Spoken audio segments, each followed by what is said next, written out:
Patayin mo na ang TV, Jovelyn. Please lang, maawa ka sa sarili mo. Iyon ang utos ng nanay ni Darius sa akin habang hawak ko ang baso ng maligamgam na gatas at nakatayo sa gitna ng sala. Pero hindi ko pinatay. Dahil sa screen, sa likod ng reporter na nakangiti habang sinasabing isang simpleng kasalang nagbigay inspirasyon sa mga manggagawa sa Laguna, nakita ko ang lalaking 5 taon kong minahal, ang asawa ko, si Dario Manalastas. Nakabarong siya, nakangiti, hawak ang kamay ng ibang babae. At ang pinakamasakit, ang singsing na suot niya. Iyon ang singsing na ako mismo ang naghulog-hulog sa palengke noon para lang mabili namin. Bago magsimula ang buong kwento, kung pinapakinggan mo ito ngayon habang nagpapahinga, nagluluto, nagbibiyahe, o nasa tahimik na sulok ng bahay, paki-comment kung saan ka nanonood at anong oras na sa lugar mo. Minsan, may mga kwentong mas mabigat pakinggan kapag tahimik ang paligid. At kung bago ka dito, sumubaybay ka hanggang dulo. Dahil ang pagbabalik ko sa araw ng honeymoon nila ay hindi para magwala, kundi para ipakita ang katotohanang hindi nila kayang takasan. Ako si Jovelyn Lagros, 29 na taong gulang, 5 buwang buntis noong araw na iyon. Hindi ako mukhang bida sa teleserye. Walang ayos ang buhok ko, maluwag ang duster ko at namamaga ang mga paa ko sa sobrang pagtao sa maliit naming posina sa San Pedro, Laguna. Amoy sinangagang bahay, may tunog ng tricycle sa labas. Sa kabilang pader, naririnig ko ang kapitbahay naming nagbubukas ng gripo. Ordinaryong umaga sana iyon. Yung klaseng umagang dapat iisipin ko lang kung may sapat pa kaming bigas, kung anong ulam ang kaya ng budget, at kung kailan uuwi si Dario mula sa night shift niya sa planta. Supervisor siya sa isang packaging company. Hindi malaki ang sahod, pero para sa akin noon, sapat na ang may taong umuuwi sa bahay. Sapat na yung may nagsasabing, "Tiis muna tayo, Jo, para sa baby." Kaya ako nagtiis. Nagtipid ako sa vitamins ko kapag kapos. Pinili kong hindi bumili ng bagong tsinelas kahit halos pudpud na ang suot ko. Kapag tinatanong ko ang kumari ko kung bakit parang lagi akong pagod, ngingiti lang ako. "Buntis lang," sabi ko. Hindi ko alam, ang pagod pala minsan ay hindi sa katawan nagsisimula. Minsan, sa tiwala. Sa TV, malinaw ang kuha. Local feature lang yun. Parang segment sa morning news tungkol sa mga manggagawang ikinasal sa isang munting civil ceremony. Nasa gilid si Dario, pero kahit kalahati lang ng mukha niya ang nakikita, kilala ko ang laig niya, ang galaw ng balikat niya, ang paraan niyang pag-angat ng kilay kapag nahihiya. At kilala ko rin ang barong na iyon. Ako ang nagplansya noon. "Jovelyn, anak," mahinang sabi ni Mami Belinda, ang nanay ni Dario. Pero hindi niya ako tinawag na anak dahil may itinatago siyang matagal na. Napatingin ako sa kanya. Hawak niya ang remote, nanginginig ang daliri niya. "Alam niyo?" tanong ko. Walang sagot. Sa TV, lumapit ang reporter sa bagong kasal. Tinanong ang babae, "Saan kayo pagkatapos nito?" Tumawa ang babae. Maganda siya, maputi, ang ayos ng buhok, naka-red lipstick na parang wala siyang inagawang buhay. "Tagaytay po, simpleng honeymoon lang," sagot niya. Honeymoon. Bukas. Parang may malamig na tubig na ibinuhos sa batok ko. Napahawakan ko ang tiyan ko. Gumalaw ang anak ko. Maliit na sipa, parang nagpapaalala na hindi ako pwedeng basta bumagsak. "Jo, makinig ka muna," sabi ni Mami Belinda. "Ano ang pakikinggan ko?" Tanong ko, halos pabulong. Naasawa ko siya o naalam ninyong ikakasal siya ulit? Lumapit siya, pero umatras ako. Hindi dahil galit ako, dahil baka kapag hinawakan niya ako, tuluyan akong bumigay. Sa sandaling iyon, gusto kong sumigaw. Gusto kong batuhin ng TV. Gusto kong tumakbo palabas, sumakay ng jeep at hanapin si Dario kahit saan. Pero may isang maliit na detalye akong nakita bago nawala ang segment. Sa lower part ng screen, may caption, "Newlyweds, Dario M. and Celine R. thank their workplace family before their Tagaytay trip. Celine R. Hindi pala random na babae, katrabaho niya. At sa likod nila, saglit lang nakita ang isang tarpaulin ng kumpanya ni Dario. Ibig sabihin, hindi lang sikreto ang kasal. May mga taong pumalakpak. May mga taong nakangiti sa paligid. May mga taong alam na buntis ako, pero pinili pa ring sabihing congratulations. Nang matapos ang segment, tumahimik ang sala. Kahit ang tricycle sa labas ay parang nawala. Tanging paghinga ko na lang ang naririnig ko, putol-putol, mabigat, parang bawat hangin ay kailangang ipaglaban. Tinawagan ko si Dario. Unang ring. Pangalawa. Pangatlo. Hindi niya sinagot. Maya-maya, may text siyang dumating. Jo, huwag kang gumawa ng eksena. Pag-usapan natin pag-uwi ko. Napangiti ako. Hindi dahil natutuwa ako, kung hindi dahil doon ko unang naintindihan na ang taong may kasalanan, minsan mas takot pa sa ingay kaysa sa sugat na ginawa niya. Hinawakan ko ang tiyan ko. Hindi ako gagawa ng eksena, bulong ko. Pero sa loob ko, may isang bahagi kong tahimik na tumao. Dahil kung bukas ang honeymoon nila, bukas din ang simula ng pagbabalik ko. Hindi ako umiyak agad. Iyon ang hindi naiintindihan ng ibang tao kapag may malaking sakit na dumating. Akala nila, luha ang unang lalabas. Pero minsan, katahimikan muna. Minsan, parang nagyeyelo ang dibdib mo habang normal pa rin ang paligid. Kumupilo pa rin ang tubig sa takure. Nasa mesa pa rin ang plato ni Dario. May tuwalya pa rin siyang nakasabit sa pinto ng kwarto. At sa ibabaw ng aparador, nandun pa rin ang maliit naming alkansya na may nakasulat na Baby Fund. Baby Fund. Barya-barya iyon. 10 piso, 5 piso, minsan 20 kapag may sobra. Ako ang naglagay ng label. Si Dario ang unang naghulog. Sabi niya noon, kahit maliit, Jo, basta araw-araw. Ngayon ko lang naisip, baka habang naguhulog siya doon, nagbabayad na rin siya ng reservation para sa honeymoon nila. Umupo ako sa kahoy na upuan sa kusina. Hindi ko alam kung dahil sa pagbubuntis o sa sakit, pero nanlalamig ang kamay ko. Si Mami Belinda ang unang nagsalita. Matagal na silang may problema ni Celine. Napatingin ako sa kanya. Problema? Hindi pagmamahalan ang sinabi niya. Hindi kasalanan. Problema. Ganun pala nila tawagin kapag anak nila ang nagloko. Anong problema? Tanong ko. Anong problema ba yung ikasal siya habang kasal pa kami? Naiwas siya ng tingin. Doon ko natiyak na alam niya. Hindi lahat siguro, pero sapat na para hindi na siya inosente. Sinabi kasing hiwalay na kayo sa papel. Bulong niya. Parang may kumatok sa utak ko. Sa papel? Tumayo ako. Dahan-dahan dahil sumasakit ang puson ko kapag bigla ang galaw. Pumasok ako sa kwarto namin ni Dario at binuksan ang drawer niya. Wala roon ang ibang damit niya. Wala ang paborito niyang polo. Wala rin ang maliit na pouch na pinaglalagyan niya ng ATM. Sa ilalim ng lumang lunch bag niya, may nakatiklop na resibo. Victory Liner. 2 ticket papuntang Tagaytay area. Petsa, bukas ng umaga. Oras, 7:20 a.m. May isa pang papel sa loob, hindi resibo, kundi printed booking confirmation mula sa isang maliit na resort sa may Alfonso, Cavite. Hindi mamahalin, pero hindi rin mura. Couples Garden Suite. 2 gabi. At doon ko nakita ang pangalan. Dario Manalastas and Celine Rivas. Celine Rivas. Kilala ko ang pangalang iyon. Nabanggit na siya ni Dario noon. Timekeeper daw sa planta. Masungit lang yon, sabi niya minsan habang kumakain kami ng tinola. Laging late magpasa ng schedule. Naniwala ako. Kasi kapag mahal mo, minsan mas gusto mong paniwalaan ng simpleng paliwanag kaysa pakinggan ng kutob mong kumakabog.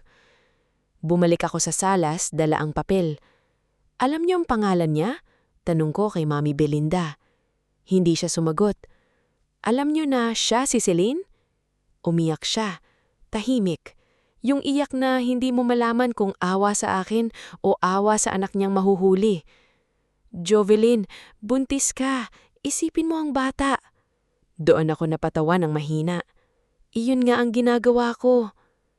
Nang gabing iyon, hindi umuwi si Dario. Nag-text siya ng 10:00. Company outing, bukas na ako uuwi.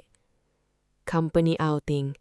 Habang hawak ko ang booking confirmation ng honeymoon nila, nagawa pa rin niyang magsinungaling ng diretso. Tinawagan ko ang numero niya. Busy. Tinawagan ko ulit. Busy pa rin. Sa pangatlong tawag, may sumagot. Babae. Huwag mo na siyang guluhin, sabi ng tinig. Malamig, sigurado. Pagod na si Dario sa drama mo. Hindi ko alam kung paano niya nakuha ang lakas ng loob na tawagin akong drama. Ako, na 5 buwan nang pinagsasabihan ni Dario na huwag munang magpa-check-up sa private dahil mahal.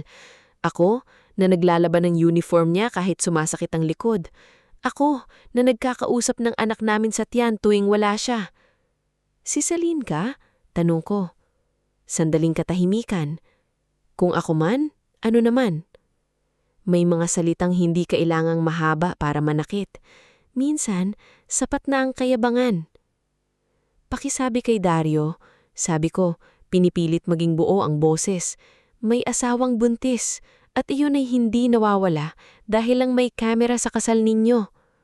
Tumawa siya ng mahina. Baka ikaw ang hindi makamove on. Naputol ang tawag. Naupo ako sa gilid ng kama. Ang ilaw sa kisame, kumukurap-kurap. Sa labas, may asong tumatahol. Sa kabilang bahay, may radyo pang mahina ang tugtog. Gusto kong maniwala na bangungot lang iyon, pero nasa kamay ko ang papel. May petsa, may oras, may lugar. At doon nagsimulang gumalaw ang isip ko. Kung nakasal sila, paano? Kasal ako ni Dario sa munisipyo 4 na taon na ang nakaraan. May marriage certificate kami. Hindi kami annulled. Hindi kami legally separated. Wala akong pinirmahan. Kung may papel silang ginamit, san galing? Sino ang pinirma? Sino ang nagpatunay? At bakit parang mas takot pa silang gumawa ako ng eksena kaysa malaman ko ang totoo? Kinabukasan, bago pa sumikat ng todo ang araw, kinuha ko ang lumang envelope kung saan nakatago ang marriage certificate namin. Inilagay ko rin ang prenatal booklet ko, ang screenshots ng TV segment na na-record ko sa phone, at ang booking confirmation. Hindi ako nag-empake para sumugod. Nag-empake ako para maghanap ng sagot. Dahil sa ganitong sakit, hindi sapat na malaman mong niloko ka. Kailangan mo ring malaman kung sino-sino ang tumulong para gawing legal ang kasinungalingan. 6:00 ng umaga, nasa labas na ako. May manipis na hamog sa kalsada. Amoy pandesal mula sa bakery sa kanto. Halong usok ng unang biyahe ng jeep. Hawak ko ang envelope na parang hawak ko ang natitirang pader ng buhay ko. Kapag nabitawan ko iyon, baka tuluyan na akong bumuho. Hindi ako dumiretso sa munisipyo. Hindi pa. Una, pumunta ako kay Aling Nena. Si Aling Nena ang kapitbahay naming dating clerk sa civil registry bago siya nagretiro. Maliit siyang babae. Laging nakapusod. Laging may bimpo sa balikat. Hindi siya tsismosa, pero kapag may mali sa papeles, parang naaamoy niya bago pa mabasa. Pagbukas niya ng pinto, nakita niya agad ang mukha ko. Jovelyn, sabi niya, umupo ka muna. Hindi na niya tinanong kung bakit. Minsan ang mga matatandang sanay sa hirak ng tao, marunong bumasa ng sugat kahit walang dugo. Ipinakita ko sa kanya ang marriage certificate namin ni Dario. Sumunod ang screenshot ng TV. Sumunod ang booking confirmation. Hindi siya nagsalita habang tinitingnan ng bawat papel. Inayos niya ang salamin niya. Binasa ulit ang pangalan. Tinignan ang petsa. May kopya ka ba ng bagong marriage certificate nila? Tanong niya. Wala pa po. Kailangan nating kumuha. Napakurap ako. Pwede po ba yun? May proseso. Hindi lahat ibibigay agad, pero may paraan para mag-request ng certified true copy kung may legal interest ka. Tumingin siya sa tiyan ko. Hindi awa ang tingin niya. Parang paalala. At ikaw, may legal interest ka. Doon unang nagkaroon ng direksyon ng takot ko. Habang nagtitimpla siya ng kape, ikinuwento ko lahat. Ang TV, ang text, ang tawag ni Celine, ang sinabi ni Mami Belinda na hiwalay na kami sa papel. Nang marinig yun ni Aling Nena, tumigil ang kamay niya sa kutsarita. "Ulitin mo?" sabi niya. Sinabi po niya, hiwalay na raw kami sa papel. Dahan-dahan niyang ibinaba ang tasa. "Jovelyn, walang simpleng papel na makakapaghiwalay sa kasal ninyo. Hindi yan barangay agreement lang. Hindi yan sulat kamay na pag nag-away papus na. Kung may ginamit sila, baka affidavit, baka declaration, baka peking statement na matagal na kayong hiwalay." Nanikip ang dibdib ko. Pero wala akong pinirmahan. Iyon ang kailangan nating patunayan. Nagpunta kami sa munisipyo bandang 8:30. Hindi sa bayan kung saan kami kinasal ni Dario, kundi doon mina sa lugar kung saan ginanap ang kasal na napanood ko sa TV. Ayon sa caption ng segment, Workers' Civil Ceremony iyon sa Santa Rosa. Sa loob ng civil registry, malamig ang aircon pero pawis na pawis ako. Hindi dahil sa init, dahil bawat pila, bawat form, bawat tanong ng clerk, pakiramdam ko ay sinusubok kung karapatan ko bang malaman ng panloloko sa akin. "Ano pong relasyon ninyo sa groom?" tanong ng babaeng clerk. "Asawa po," sabi ko. Nagtaas siya ng tingin. Hindi ko alam kung ano ang nabasa niya sa mukha ko, pero bigla siyang naging mas maingat. "May dala po kayong proof." Inabot ko ang marriage certificate namin ni Dario. Inabot ko rin ang ID ko, prenatal booklet at screenshot ng TV segment. Hindi ko isinama ang luha. Kahit gustong-gusto kong umiyak, pinili kong ayusin ang papel sa mesa. Minsan, iyon lang ang paraan para hindi ka durugin ng kahiyaan. Pinaghintay kami. Habang nakaupo kami sa bench, may pamilyang dumaan. Mag-asawang may dalang baby, tumatawa habang inaayos ang birth certificate. Pansin ko may leaking up na palabas sa akin. Napatingin ako sa tiyan ko. Parang may kumirot sa loob. Hindi ko alam kung anak ko iyon o puso ko. Pagbalik ng clerk, mas mababa na ang boses niya.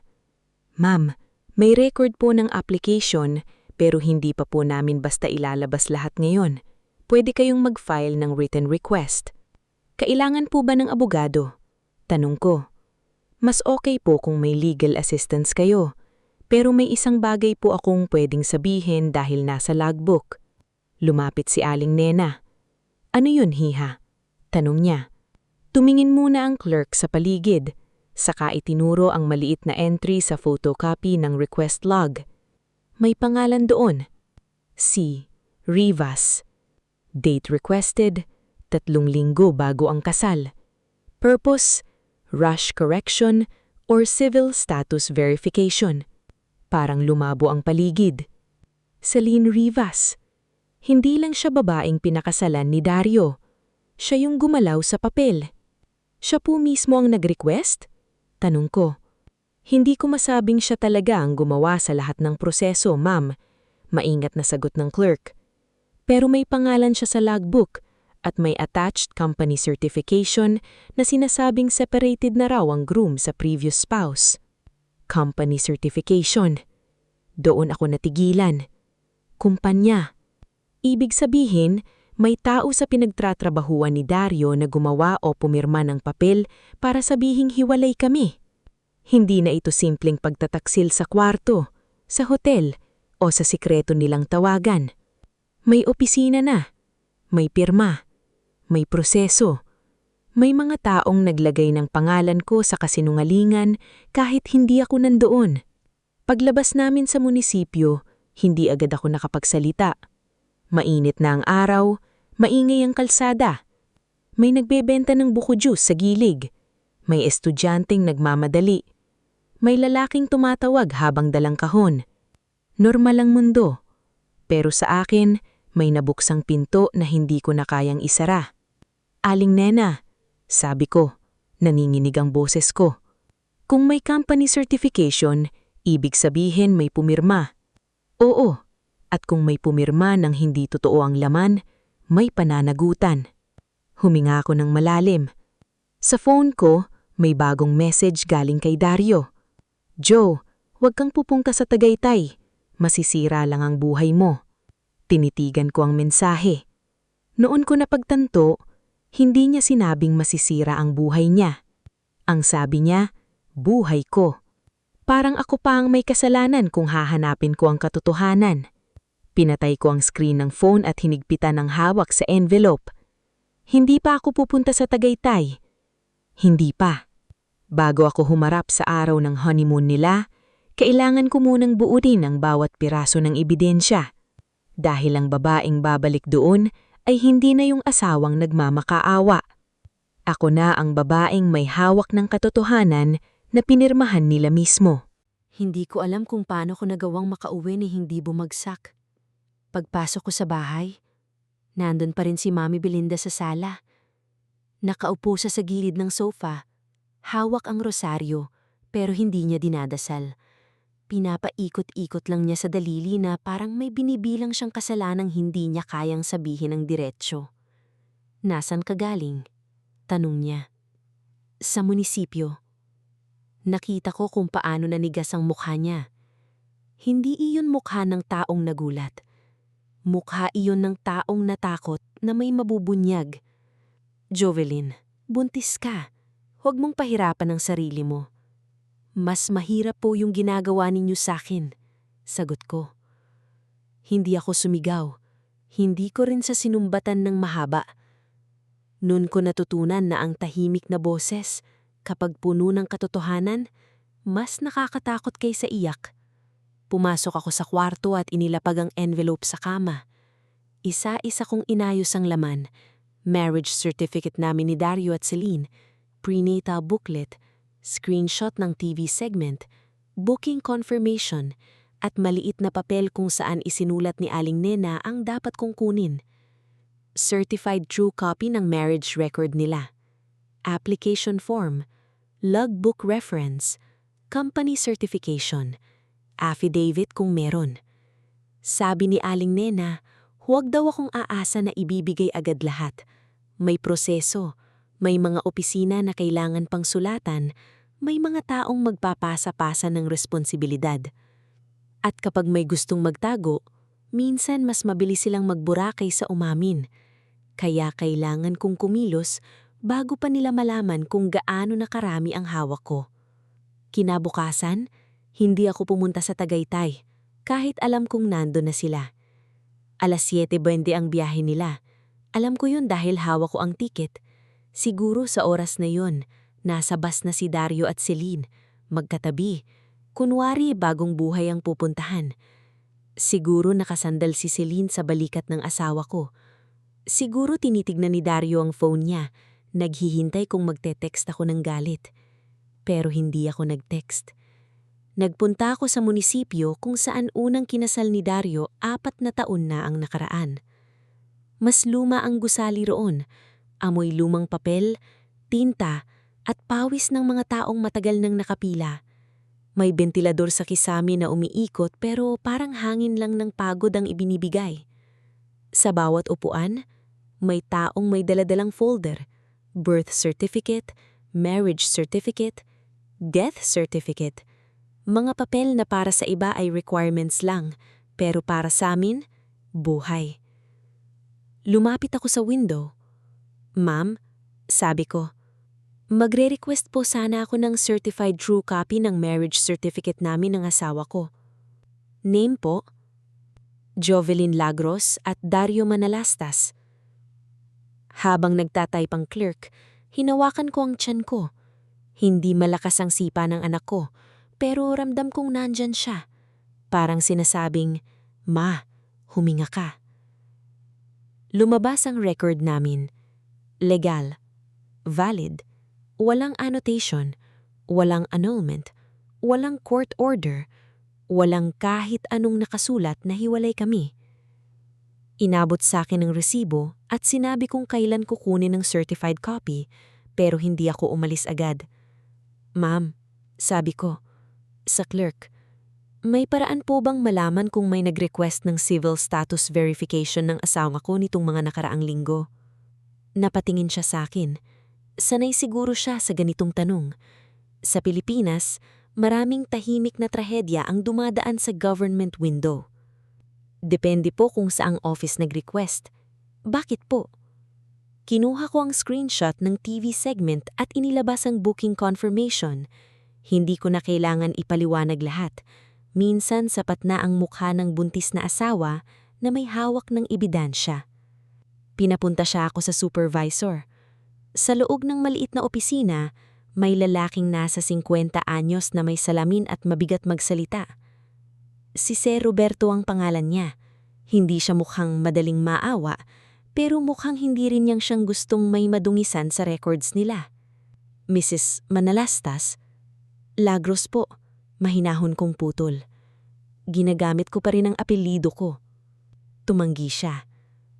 Mrs. Lagros, kung may gumamit ng maling impormasyon tungkol sa civil status ng asawa ninyo, kailangan nating sundan kung saan nanggaling ang certification. Hindi ito basta away mag-asawa. Iyon po ang gusto kong malaman. Pinapirmahan siya ako ng written request. Sinabi niyang hindi niya maipapangako ang lahat, pero ilalagay niya sa record na may contesting spouse na humihingi ng verification. Contesting spouse. Parang ang bigat pakinggan. Hindi na basta ako nilokong asawa.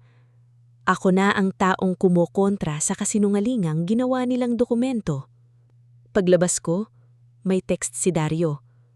Jo, bakit ka nagpunta sa munisipyo? Napahinto ako sa ilalim ng init ng araw. Ibig sabihin, may nagsabi sa kanya. May mata sila sa opisina. Hindi ko sinagot. Maya-maya, tumawag siya. Tinanggihan ko. Tumawag ulit. Tinanggihan ko ulit. Sa ikatlong tawag, nag-text siya. Jo, hindi mo alam ang ginagawa mo. Damay lahat dito. Doon ko napangiti ng walang saya. Damay lahat. Ibig sabihin, hindi lang siya. May lahat. Pag-uwi ko, wala na si Mami Belinda sa sala, pero may nakita akong bago sa mesa. Isang papel na nakapatong sa ilalim ng baso. Sulatan yun ni Dario. Jo, ayoko nang lumaki pa to. Pagbalik ko mag-usap tayo. Pumirma ka na lang na matagal na tayong hiwalay. Ako na bahala sa gastos mo habang buntis ka. Pumirma ka na lang. Parang ang buhay ko pwedeng ayusin gamit ang pirma. Parang ang anak ko, gastos lang. Parang ang sakit ko, abala lang sa honeymoon nila. Kinuha ko ang papel at inilagay sa envelope. Hindi para itago, para idagdag sa ebidensya. Nung gabing iyon, habang nakahiga ako at nakatingin sa kisame, hindi ko pa rin alam kung paano ako lalaban. Wala akong malaking pera, wala akong abogado, wala akong koneksyon, pero may hawak akong isang bagay na hindi nila inaasahan. Hindi ako basta pupunta sa kanila para humingi ng paliwanag. Pupunta ako sa tamang opisina, sa tamang oras, dala ang tamang papeles. At kapag humarap na ako sa honeymoon nila, hindi galit ang unang ipapakita ko. Record. Umaga pa lang tumawag na si Aling Nena. Jovelyn, huwag kang mag-isa sa susunod mong pupuntahan. Sa kumpanya po? Oo, kung may company certification, doon may pirma. At kung doon may pirma, doon may taong naninginig ngayon. Napatitig ako sa salamin, namumutla ako. May konting itim sa ilalim ng mata. Ang buhok ko, nakatali lang ng mabilis. Sa tiyan ko, kita na ang bilog na hindi na maitatago. Dati kapag tinitignan ko iyon, ligaya ang nararamdaman ko. Ngayon, may halong takot. Hindi para sa sarili ko. Para sa anak kong baka isang araw magtanong kung bakit hinayaan kong burahin kami sa papel. Kaya pumunta ako sa planta ni Dario. Nasa labas pa lang ramdam ko na ang bigat. Malaking gate, guard na may logbook, mga trabahador na nagmamadaling pumasok, may dalang baunan, nakauniporme na kulay abo. May amoy ng karton, langis at bagong print na plastic. Dito siya nagtatrabaho, dito siya naging supervisor, at dito rin siguro siya unti-unting natutong magsinungaling nang may pirma. Ma'am, Sino po hanap? Tanong ng guard. HR po, may formal concern lang. Tinignan niya ang tiyan ko, saka ang envelope sa kamay ko. Hindi siya nagtanong pa. Pinapasok niya ako pagkatapos mag-log. Sa lobby, may tarpaulin ng company event. Doon ko nakita ang ilang mukha mula sa TV segment. Mga nakangiti, mga pumalakpak, mga taong baka nakakita kay Dario na ikinasal habang alam nilang may asawang buntis sa bahay. Sa HR office, sinalubong ako ng babaeng nasa 30 anyos. Si Miss Adrian Salvatierra. Malinis magsalita, pero noong sinabi ko ang pangalan ni Dario, may bahagyang pagbagal sa kilos niya. Asawa po kayo niyan? Tanong niya. Opo, kasi ang nasa records po niya. Tumigil siya. Doon ko naramdaman ang unang bitak. Ano po ang nasa records niya? Tanong ko. Hindi siya agad sumagot. Kinuha niya ang file, tumingin sa monitor, saka huminga ng malalim. Ma'am, may kailangan po kaming i-verify. Hindi ko po basta mailalabas ang employee information. Inaakala ko po iyon, sabi ko. Kaya hindi ako nanghihingi ng sweldo niya. Hindi rin ako nanghihingi ng private file. Ang dala ko po ay complaint. Inilabas ko ang marriage certificate namin. Sumunod ang prenatal booklet. Sumunod ang screenshot ng TV. Sumunod ang booking confirmation. At huli, ang sulat ni Dario na nagsasabing pumirma na lang ako na matagal na kaming hiwalay. Hindi nagsalita si Miss Adrian ng ilang segundo. Pagkatapos, tinawag niya ang legal liaison ng kumpanya, si Attorney Mirasol Reyes. Hindi full-time na abogado sa opisina pero consultant daw kapag may labor at compliance issue. Dinala nila ako sa maliit na conference room. May salamin ng pader. Kitang-kita ko ang sarili ko. Buntis, pagod, pero hindi na tulad kahapon na parang nawawana. Ngayon, kahit nanginginig, nakaupo ako ng tuwid. Mrs. Lagros, sabi ni Attorney Reyes, kailangan naming maging maingat. May allegation kayo na may company certification na ginamit sa civil process? Opo, at hindi ko sinasabing kayo agad ang may kasalanan. Ang hinihingi ko lang po, ilagay ninyo sa record na may asawa si Dario, na buhay, kasal, buntis, at hindi pumirma ng kahit anong separation. Natahimik ang silir. Doon ko nakita sa mukha ni Miss Adrian na may alam siya. Hindi lahat, pero may record siyang nakita. Ano po ang pangalan ng babae? Tanong ko. Celine Rivas. Nagkatiginan sila. Timekeeping assistant, mahinang sabi ni Miss Adrian. Siya po ba ang nag-asikaso ng certification? Hindi sumagot si Attorney Reyes pero nagsulat siya sa notepad. May nakita po ba kayong dependent update? Tanong ko. Doon sila parehong napatingin sa akin. Hindi ko alam kung bakit ko naitanong yon. Siguro dahil sa TV, nabanggit ng reporter na workplace family. Siguro dahil sa booking. Siguro dahil sa kutob na kung kaya nilang palitan ng papel, kaya rin nilang palitan ng pangalan ko sa benepisyo. Huminga si Miss Adrian. Hindi ko po pwedeng i-discuss ang details, pero we will freeze any pending dependent update related to this matter until verified. Freeze. Isang simpleng salita, pero sa unang pagkakataon mula nung napanood ko ang kasal, may parte ng kasinungalingan nilang huminto. Hindi pa iyon panalo, pero galaw iyon. Pumirma ako ng written complaint. Nag-iwan ako ng kopya ng ebidensya. Binigyan nila ako ng receiving copy na may petsa, oras at pangalan ng tumanggap. Nang lumabas ako ng HR, may 2 empleyadong napatingin sa akin. Isa sa kanila, lalaki, mukhang kilala si Dario. May gusto siyang sabihin pero umatras. Sa gate, narinig ko ang phone ko. Unknown number. Sinagot ko. Jovelyn? Boses lalaki. Opo, ako si Lemuel sa warehouse. Huwag mong sabihin na tumawag ako. Tumigil ako sa gilid ng kalsada. Bakit? Yung certification, hindi HR ang unang gumawa. May draft galing kay Celine. Pinapirma niya sa section head. Sabi niya, requirement lang daw sa housing loan ni Dario. Housing loan? Sinong section head? Sandaling katahimikan. Sir Nestor. Kilala ko si Nestor. Nestor Cabading, ninong namin sa kasal. Biglang humina ang tuhod ko. Hindi ako nadapa dahil kumapit ako sa poste. Si Nestor ang nagbigay ng envelope nung kasal namin. Siya ang sinabing, alagaan mo si Dario Jovelyn, mabait na babae yan. At ngayon, pangalan niya ang lumabas sa certification. Pagkatapos ng tawag, hindi ko na narinig ang ingay ng kalsada. Para akong nasa ilalim ng ulak. Akala ko si Dario at Celine lang. Akala ko ang sakit, may dalawang mukha lang. Pero ngayon may pangatlo. May taong nakakita sa simula ng kasal namin, tapos tumulong gumawa ng papel para burahin iyon. Tinignan ko ang receiving copy sa kamay ko. Hindi ko alam kung paano ko ito kakayanin, pero alam ko na kung bakit nagmamadali si Dario na patahimikin ako. Hindi dahil mahal pa niya ako, kundi dahil kapag nagsalita ako ng tama, hindi lang honeymoon nila ang masisira. May mga trabaho, may pirma, may reputasyon.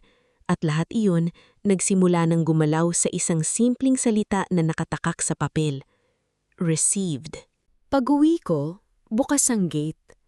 Alam kong may mali bago pa ako makapasok. Sa bahay namin, laging sinisiguro kong nakakandado ang gate kahit sandali lang akong aalis. Hindi dahil marami kaming gamit, kundi dahil iyon ang turo ng buhay sa amin. Kapag mahirap ka, kahit kaunti ang ari-arian mo, kailangan mong bantayan. Sa sala, nandun si Mami Belinda.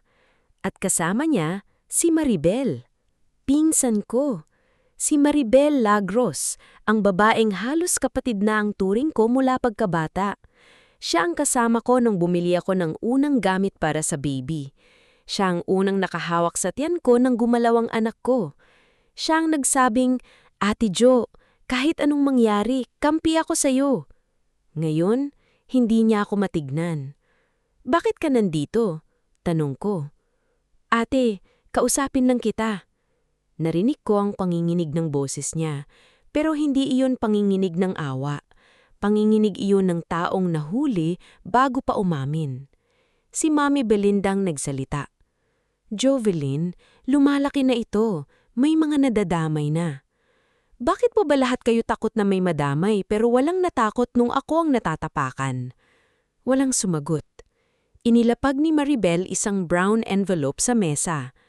"Ate, sorry." Dalawang salitang maliliit, pero parang pumutok ang hangin sa loob ng bahay. Dahan-dahan kong kinuha ang envelope. Sa loob, may kopya ng ID ko.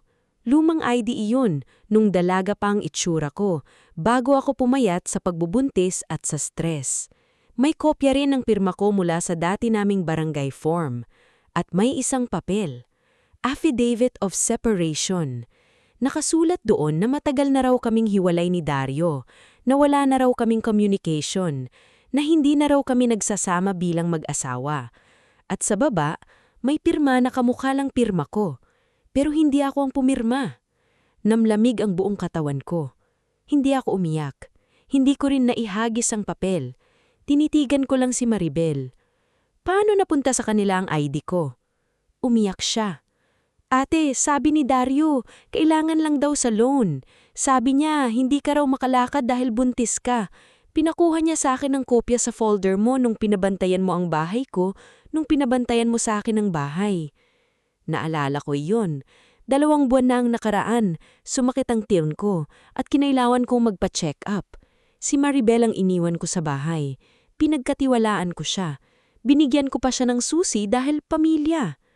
"At yung pirma?" tanong ko. "Hindi ako ang pumirma, ate, pero ako ang nagbigay ng kopya." Naupo ako.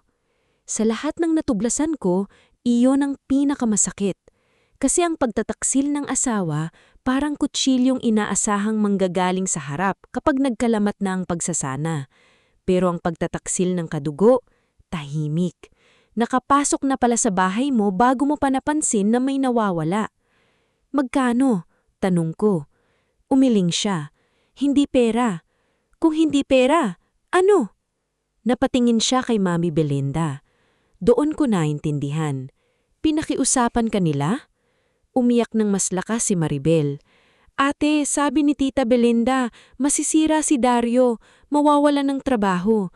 Sabi niya, ikaw naman daw, mabait ka, maiintindihan mo raw balang araw. Sabi niya, tutulungan ka nila sa panganganak kung hindi ka gagawa ng gulo." Naramdaman ko ang isang klase ng sakit na hindi maingay. Hindi siya humahampas, hindi siya sumisigaw. Dahan-dahan lang siyang umuupo sa tabi mo at kinukuha ang huling natitira mong tiwala. Tinignan ko si Mami Belinda. Kaya pala sinasabi ninyong isipin ko ang bata, hindi dahil mahal ninyo ang apo ninyo, kundi dahil gusto ninyong gamitin siyang dahilan para tumahimik ako. Hindi ganon. Ganon po. Tahimik. Sa labas, may nagalako ng taho. Narinig ko ang boses niya, mahaba at paulit-ulit. Normal na normal, parang hindi gumuha ang laman ng bahay namin. Kinuha ko ang phone ko at kinuna ng picture ang affidavit, pati ID copy, pati envelope. Pagkatapos, ipinasok lahat sa mas malaking folder. Ate, ano gagawin mo? Tinignan ko siya. Mahal ko siya. Iyon ang sakit. Kasi kahit galit ako, may bahagi sa akin na naaalala pa rin yung batang pinsan kong nakikisuklay sa akin nung high school. Yung babaeng umiiyak kapag inaaway ng jowa. Yung taong akala ko kakampi ko. Hindi ko alam kung mapapatawad kita, pero sasabihin ko ang totoo at kung kailangan mong maging witness, magiging witness ka. Nalaki ang mata niya. Ate, baka makasuhan ako. Maribel, 5 buwan akong buntis habang ginagamit ang pangalan ko sa peking papel. Ako ba? Walang nawala? Hindi siya nakasagot. Nung gabing iyon, nag-message si Dario. Jo, wag mong idamay si Maribel. Pamilya mo yan. Matagal kong tinitigan ng screen. Ngayon, sigurado na ako. Alam niyang hawak ko na ang affidavit. Ibig sabihin, may nagsabi na naman sa kanya. Ang bahay ko, hindi na safe taho. Kaya kinuha ko ang ilang damit, prenatal booklet, folder ng ebidensya, at kaunting pera mula sa baby fund. Hindi ko kinuha lahat. Iniwan ang kalahati sa alkansya doon. Hindi dahil may tiwala pa ako sa bahay, kundi dahil ayokong maramdaman ng anak ko na hati pati ang pag-asa, inubos ko. Pumunta ako kay Aling Nena at doon natulog. Sa maliit niyang kwarto, may electric fan na maingay, kumot na amoy araw at santo sa ibabaw ng aparador. Doon ko unang nailabas ang iyak na pinigilan ko mula chapter ng buhay ko na pinanood ko sa TV ang asawa kong ikinasal sa iba. Pero bago ako makatulog, may sinabi si Aling Nena. Jovelyn, bukas pupunta tayo sa legal aid. Bukas din po ang honeymoon nila. Tumanggo siya. Kaya bukas, hindi ka pupunta roon bilang sugatang asawa lang.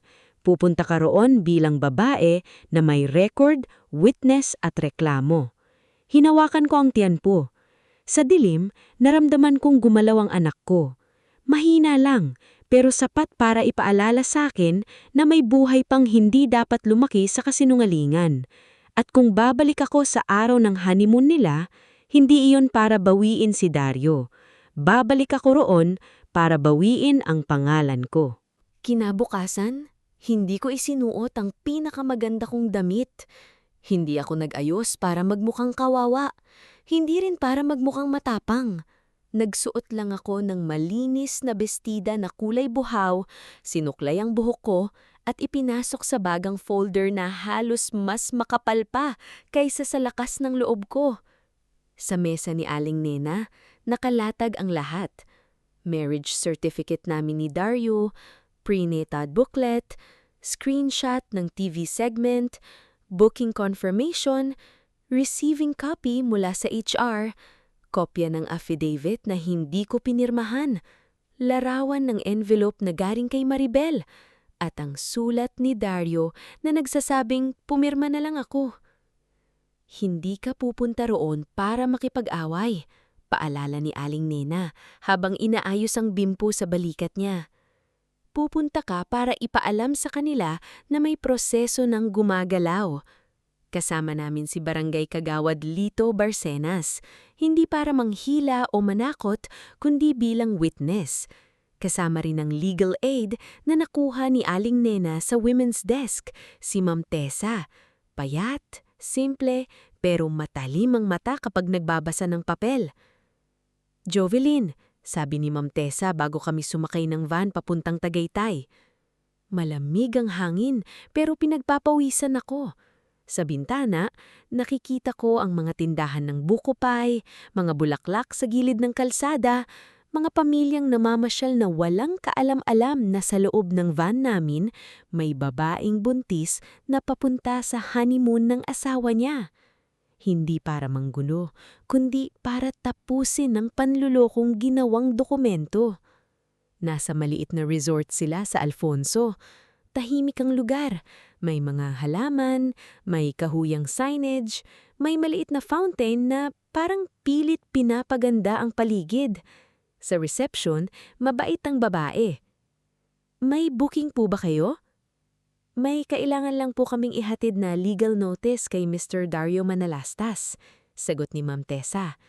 Pagkarinig sa pangalan, nag-iba ang mukha ng receptionist. Hindi niya masabi kung anong narinig niya, pero halatang may kilala siyang guest. "Sandali lang po." Habang naghihintay kami, narinig ko ang tawa mula sa garden area. Tawa ni Celine. Hindi ko pa siya nakikita ng personal, pero kilala ko na ang tunog ng kayabangan niya mula sa tawag. Lumapit kami sa garden. Nandoon sila sa ilalim ng puting tent. May maliit na breakfast setup. Si Dario, naka-white polo. Si Celine, naka-sundress na kulay pula, may hawak na tasa ng kape. Nang makita ni Dario ako, nawala ang kulay ng mukha niya. "Jo!" Hindi ako sumagot agad. Si Celine ang unang tumayo. "Ano to? Sinundan mo kami?" Gusto kong sabihin na oo. Gusto kong sabihin na sinundan ko ang asawa kong nagnakaw ng pangalan ko. Pero huminga ako ng malalim. "Hindi kita sinundan. Sinundan ko ang papeles." Napatingin si Dario sa mga kasama ko. "Bakit may barangay? Bakit may legal aid? Jo, nakakahiya ka." Doon ko naramdaman ang lumang Jovelyn na gustong lumiit, yung babaeng sanay humingi ng tawad kahit siya ang nasaktan, pero hinawak ko ang tiyan ko at tumayo ng tuwid. Mas nakakahiya yung ikinasal ka habang kasal pa tayo. Tumayo si Celine. "Hindi na kayo nagsasama, may affidavit." Hindi ko pinirmahan ang affidavit. Sandali, tumahimik ang garden. May 2 staff na napalingon. May isang lalaking guest na huminto sa pagkuha ng kape. Pero hindi ako nagsigaw. Hindi ko hinayaang maging palabas ang sugat ko. Inilabas ni Ma'am Tessa ang notice. "Mr. Manalastas, this is a formal notice of contest regarding your alleged civil status declaration and the supporting documents used. You are being furnished a copy because Mrs. Lagros has already filed a written complaint and request for verification." "Hindi ka abogado," singhal ni Dario. "Legal aid ako," mahinang sagot ni Ma'am Tessa. "At witness ang barangay officer. Kung ayaw ninyong tanggapin ang notice, ilalagay namin sa affidavit na tinanggihan ninyo." Doon nagbago ang mukha ni Dario. Noon ko naintindihan na hindi siya takot sa iyak ko. Takot siya sa record. Inilabas ni Kagawad Lito ang kopya ng notice. Ayaw niyang sanang tanggapin pero mahaming mata. Hindi man siya nahihiya sa akin, takot siyang magmukhang mali sa iba. Kinuha niya. "Pirmahan niyo po ang receiving copy," sabi ni Ma'am Tessa. Hindi ako pipirma. "Okay lang po. Ilalagay po namin, refuse to sign." Napakagat siya ng labi. Si Celine nanginginig ng galit. "Dario, sabihin mo nga sa kanya. Sabihin mong tapos na kayo." Tumingin sa akin si Dario. Sa mata niya, hinanap ko ang lalaking minahal ko. Yung lalaking minsang naglakad sa ulan para bilyan ako ng gamot. Yung lalaking sabing kahit maliit ang bahay namin, basta magkasama kami, kaya namin. Pero wala na siya roon. Ang nasa harap ko ay lalaking mas galit pa dahil nahuli kaysa nagsisi dahil nasakit. "Jo," minamaliit niya si Dario, "pwede pa natin tong ayusin." Napangiti ako ng mapait. "Dario, hindi na to tungkol sa atin." Napatingin siya sa tiyan ko. Doon siya unang hindi nakasagot. "Ang pangalan ko ang ginamit ninyo. Ang anak ko ang nagutom ng katotohanan. Ang pamilya ko ang pinasok ninyo para magnakaw ng pirma. Hindi ko to aayusin tabi ng honeymoon table. Inilapag ni Ma'am Tessa ang kopya ng notice sa mesa. Hindi niya binitawan hanggang makita ni Dario ang unang pahina. Complaint received. HR freeze. Civil registry verification. Affidavit dispute. Parang bawat linya, nagtatanggal ng hangin sa dibdib nila. Tahimik kaming umalis. Walang sampalan. Walang sigawan. Walang luluhod. Paglabas namin sa resort, sakalang nanginig ng todo ang tuhod ko. Napahawakan ako sa gilid ng van. Lumakit si Aling Nena at hinawakan ng likod ko. Kaya mo pa? Hindi ako sigurado, pero tumanggi ako.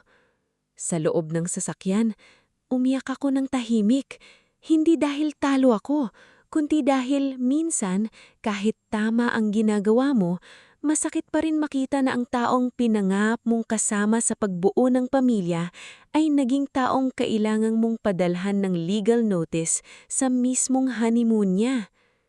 Pag-uwi namin, may tumawag sa HR. Si Miss Adrien. Mrs. Lagros, may update po. Nag-start na kami ng internal investigation. Si Mr. Nestor Cabading ay pinapasubmit ng written explanation. Si Miss Celine Rivas, temporarily relieved sa records-related duties habang iniimbestigahan. Napapikit ako. Hindi pa yun ang dulo, pero unang beses may pinto silang hindi sila ang may hawak ng susi. At sa gabing yon, habang nakaupo ako sa kama ni Aling Nena, naramdaman kong gumalaw ang anak ko. Hindi na parang takot, parang sumasang-ayon. Akala ko pagkatapos ng resort, matatakot na sila. Mali pala ako.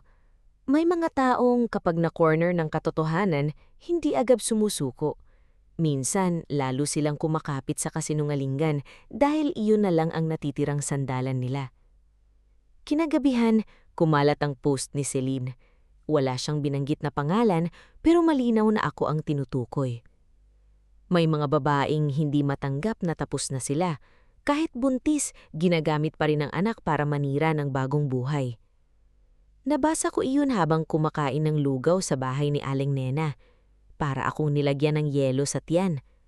Hindi dahil sa sinabi niya tungkol sa akin, sanay na akong laitin ng tahimik.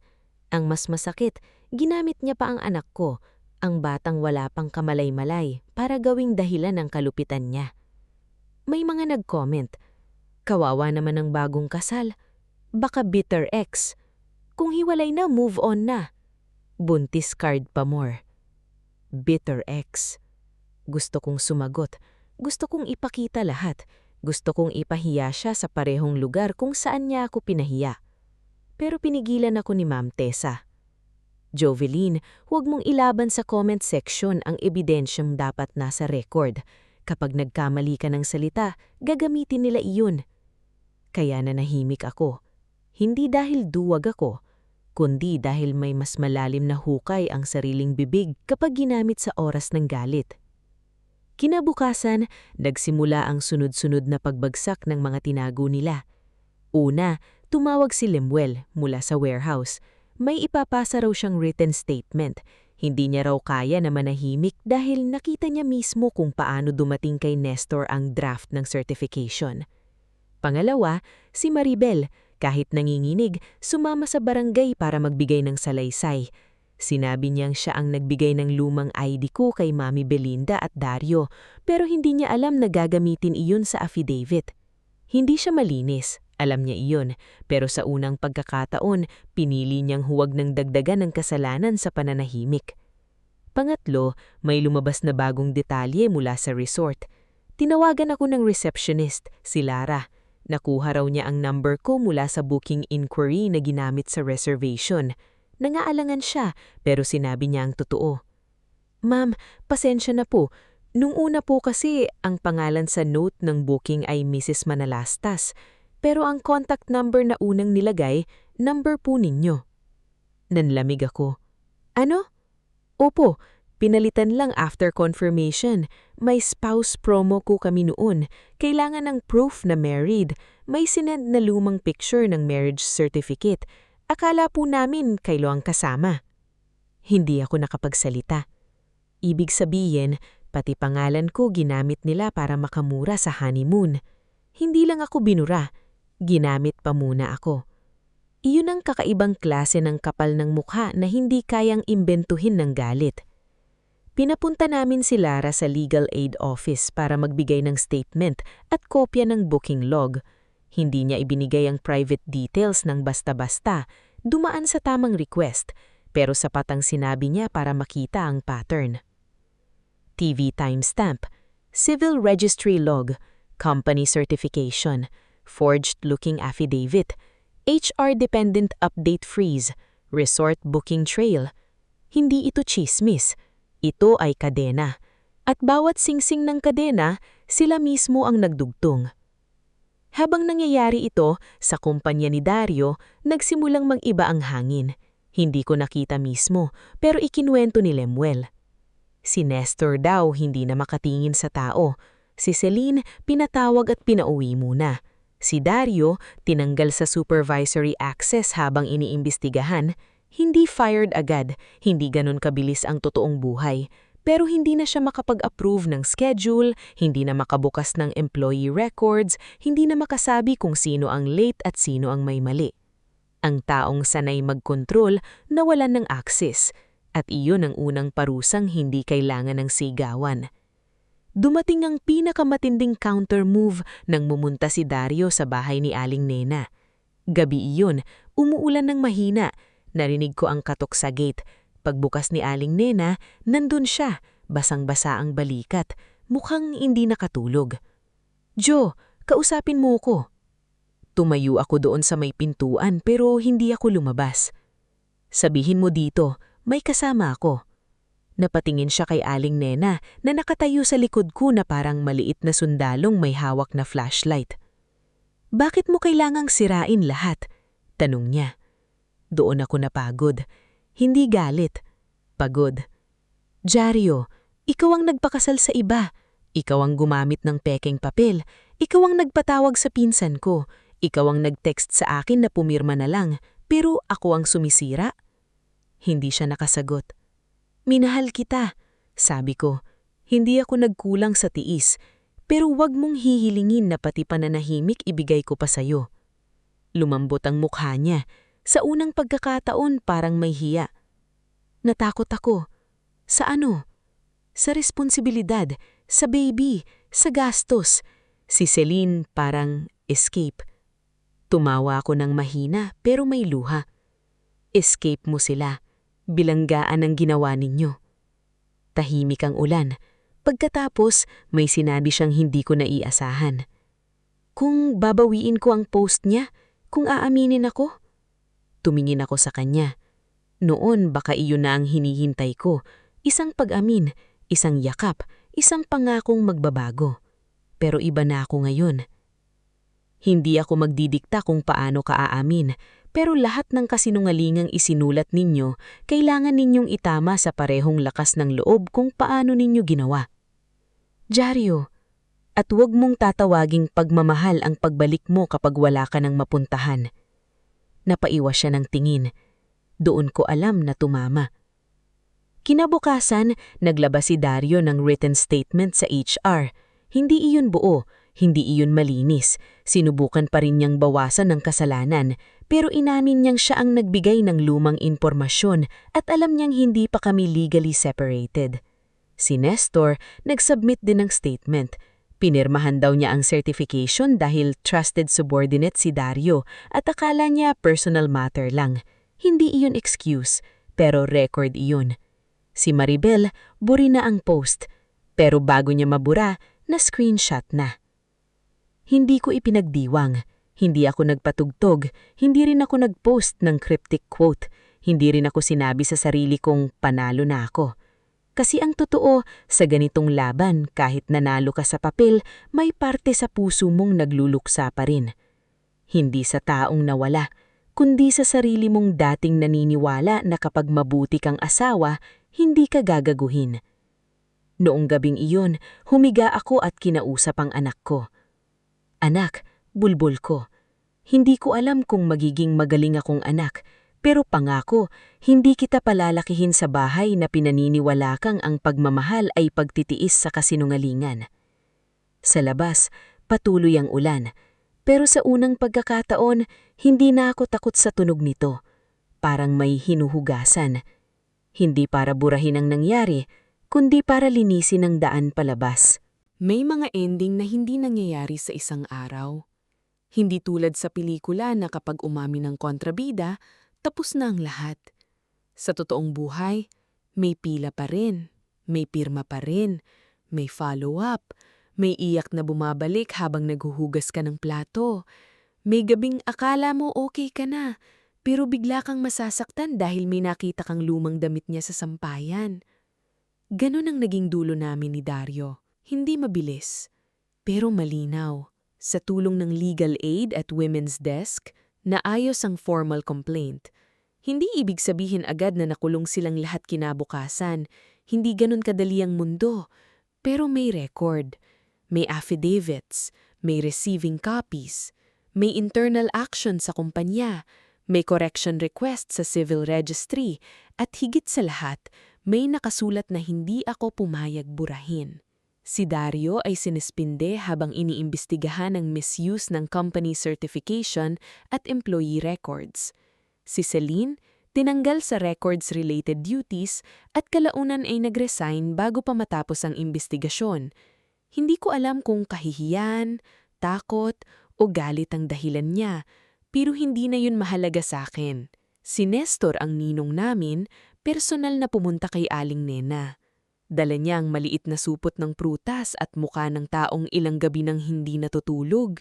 "Jovelyn," sabi niya, "wala akong mukhang ihaharap sa'yo." Tinignan ko siya. Dati, siguro sasabihin kong okay lang. Dati, sanay akong magpatawad ng mabilis para hindi awkward ang paligid. Pero sa pagkakataong iyon, pinili kong hindi buhati ng hiya niya. "Tama po kayo," sabi ko. Wala. Napayuko siya. Hindi ko yun sinabi para durugin siya. Sinabi ko yun para huwag na niyang ipasa sa akin ang bigat ng ginawa niya. May mga taong hihingi ng tawad, hindi para ayusin ang nasira, kundi para gumaan ang pakiramdam nila. At kung lagi mo silang pagbibigyan agad, ikaw ang mauubusan ng lugar para gumaling. Si Maribel naman, ilang beses bumalik. Sa una, hindi ko siya pinapasok. Nag-iiwan lang siya ng pagkain sa gate ni Aling Nena.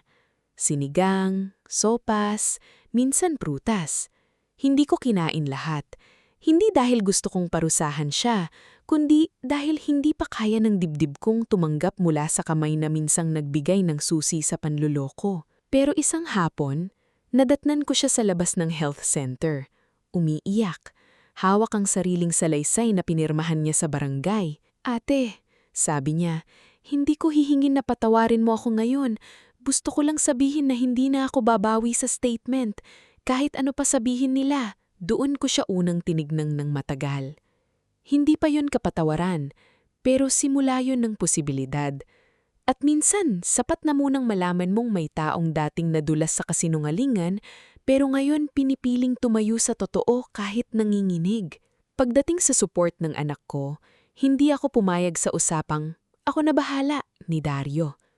Hindi na ako naniwala sa pangakong walang papel. Dumaan kami sa tamang proseso. Nakasaad ang buwan ng suporta, prenatal needs, panganganak, at anumang kailangan pagkatapos. Hindi ko yun hiningi bilang limos. Karapatan yun ng anak ko, at karapatan kong hindi magmakaawa. Isang buwan matapos ang honeymoon na hindi naging honeymoon, nakatanggap ako ng tawag mula sa civil registry. Nasa record na ang dispute. Under review ang kasal nila ni Celine on existing marriage at misrepresentation. Hindi ko pa alam ang magiging huling desisyon, pero sapat na hindi na nakalutang sa hangin ang pangalan ko. Nakalaban na ang papel sa papel, at sa laban na iyon, hindi na ako invisible.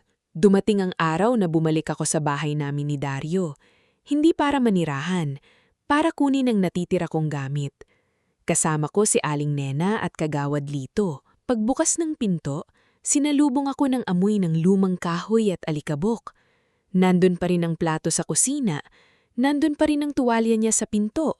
Nandun pa rin ang alkansya na may nakasulat na baby fund. Kinuha ko yun. Akala ko iiyak ako, pero hindi. Dinala ko ang alkansya sa labas ng bahay. Umupo ako sa bangketa. Binuksan ko gamit ang maliit na kutsilyo ni Aling Nena. Nalaglag sa palad ko ang mga barya. Piso, 5, 10, 20. Hindi malaking halaga. Pero bawat tunog ng barya sa plastic container, parang tunog ng lumang ako na bumabalik sa sarili. Hindi ko ginamit ang pera para sa gamit ng baby. Dinala ko yun sa palengke at bumili ng isang maliit na paso, lupa at punla ng sampagita. Nagtaka si Aling Nena. Bakit halaman? Hinawakan ko ang paso.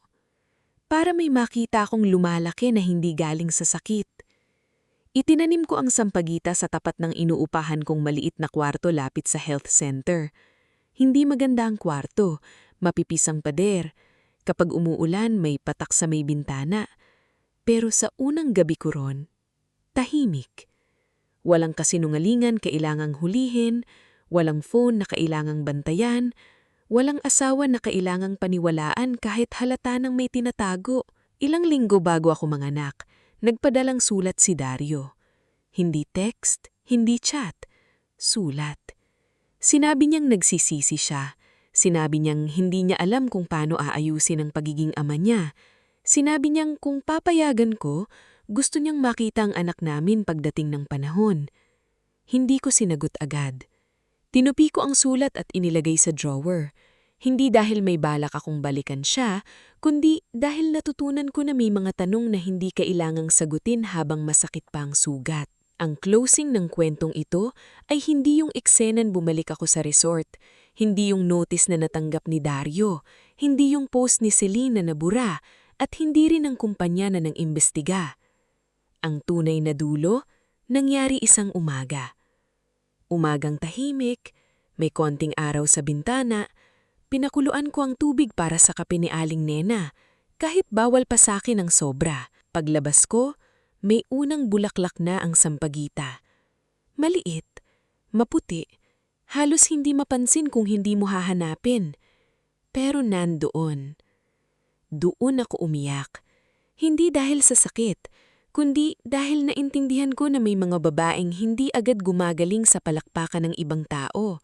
Gumagaling sila sa maliliit na umaga na wala nang naninigaw, wala nang nanluloko, walang humihingi ng pirma para burahin sila. Kaya kung ikaw na nakikinig ngayon ay minsan nang ginamit, niloko, pinatahimik o pinaniwalang ikaw ang mali dahil nasaktan ka, pakinggan mo to. Hindi ka nagiging masama dahil hinanap mo ang totoo. Hindi ka nagiging magulo dahil pinrotektahan mo ang sarili mo. At hindi ka nagiging mahina dahil umiyak ka habang lumalaban. May mga taong gusto na ang kabaitan mo ay maging kulungan mo. Huwag mong hahayaan. Ang kabaitan, kapag may hangganan, hindi nawawala ang ganda. Mas nagiging buo. At kung may iiwan man akong larawan sa inyo, hindi yun ang si Dario na napapahiya, hindi si Celine na nawala ng tapang, hindi yung mga papel na may pirma. Ang iiwan ko sa inyo ay isang buntis na babae, nakaupo sa tapat ng maliit na kwarto, hawak ang paso ng sampagita at sa unang pagkakataon matapos ang lahat, hindi na nagtatanong kung bakit siya iniwan. Dahil alam na niya ang sagot. May mga taong umaalis dahil hindi nila kayang panindigan ang bigat ng pagmamahal. At may mga taong naiwan hindi para masira, kundi para matutong hindi na ibigay ang buong buhay sa kamay ng taong marunong lang humawak kapag malaking halaga. Kung umabot ka hanggang dulo ng kwentong ito, maraming salamat sa pakikinig. I-comment mo na hindi ako mabubura kung naniniwala ka na may mga taong kailangang lumaban ng tahimik pero buo. I-like mo ang video kung tumama sa puso mo ang kwento, i-share mo sa taong kailangang makinig nito at mag-subscribe ka kung gusto mo pa ng mga kwentong hindi lang nagpapaiyak kundi nagpapaalala kung paano muling tumayo.